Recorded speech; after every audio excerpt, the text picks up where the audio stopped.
ഈശംശയ്ക്ക് സ്തുതിയായിരിക്കട്ടെ. തനിക്കിഷ്ടമുള്ളവരെ അടുത്തേക്ക് വിളിച്ചു. ജീസസ് തൻ്റെ 12 ശിഷ്യന്മാരെ തിരഞ്ഞെടുക്കുന്ന സംഭവം സെയിൻറ്റ് മാർക്ക് വരച്ച് കാട്ടുന്നതാണ്. ഒരു മലയുടെ മുകളിലേക്കാണ് അവരെ കൂട്ടിക്കൊണ്ടുപോകുന്നത്. പേര് പറയാത്ത ഒരു മലയാണ്. കഫർനാമിനടുത്തുള്ളൊരു മലയാണെന്ന് നമുക്ക് അനുമാനിക്കാൻ സാധിക്കും.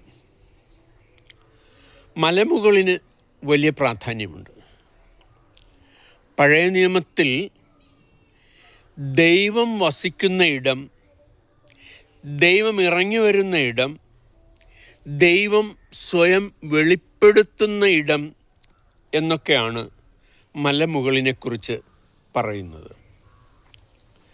സീനായി മലമുകളിലാണല്ലോ ദൈവം ഇറങ്ങി വന്നതും മോശയ്ക്ക് പ്രത്യക്ഷീകരണം നൽകിയതും നിയമങ്ങൾ നൽകിയതും എല്ലാം. ഈ മലമുകളിനൊരു പ്രത്യേകതയുണ്ട്.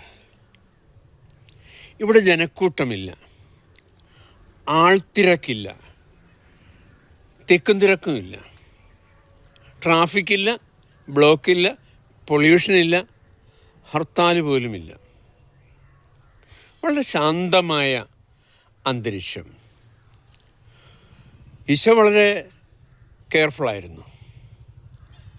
തിരഞ്ഞെടുക്കുന്നത് 12 ശിഷ്യന്മാരെയാണ്.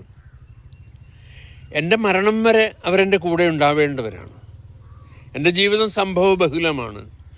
അതുകൊണ്ട് തന്നെ കഴിഞ്ഞ രാത്രി മുഴുവൻ പ്രാർത്ഥനയിലായിരുന്നു, ജാഗരണ പ്രാർത്ഥന. അതിനുശേഷമാണ് ശിഷ്യന്മാരെ തിരഞ്ഞെടുക്കുന്നതും അവർക്ക് അപ്പസ്തോലന്മാർ, സ്ലീഹന്മാർ എന്നൊക്കെ പേര് നൽകുന്നതും. 3 കാര്യങ്ങളാണ് പ്രാധാന്യം കൊടുത്ത് പറഞ്ഞത്. തിരഞ്ഞെടുക്കപ്പെടുന്നവർ കൂടെ ആയിരിക്കാനാണ്, പ്രസംഗിക്കാനാണ്, പിശാചുക്കളെ പുറത്താക്കുക എന്ന് പറയുന്ന മഹാജോലി ചെയ്യാനുള്ളവരാണ്. കൂടെ ആയിരിക്കുക എന്നാണ് പ്രധാനം. കൂടെ ആയിരിക്കുമ്പോഴാണല്ലോ കൂടെയുള്ളവനെ തിരിച്ചറിയുന്നത്, അടുത്തറിയുന്നത്. അടുത്തറിയുന്നവനെ പ്രഘോഷിക്കാതിരിക്കാൻ പറ്റില്ല. അപ്പോൾ പ്രഘോഷണം ഉണ്ടാവും. അടുത്ത് അറിഞ്ഞു കഴിഞ്ഞാൽ അധികാരപ്പെടുത്തിയ പ്രഘോഷകൻ പ്രഘോഷിക്കുമ്പോൾ പിശാചുക്കൾ ബഹിഷ്കൃതമാകും, അന്ധകാരശക്തികൾ, അന്തരീക്ഷ ശക്തികളൊക്കെ വിട്ടുപോകും.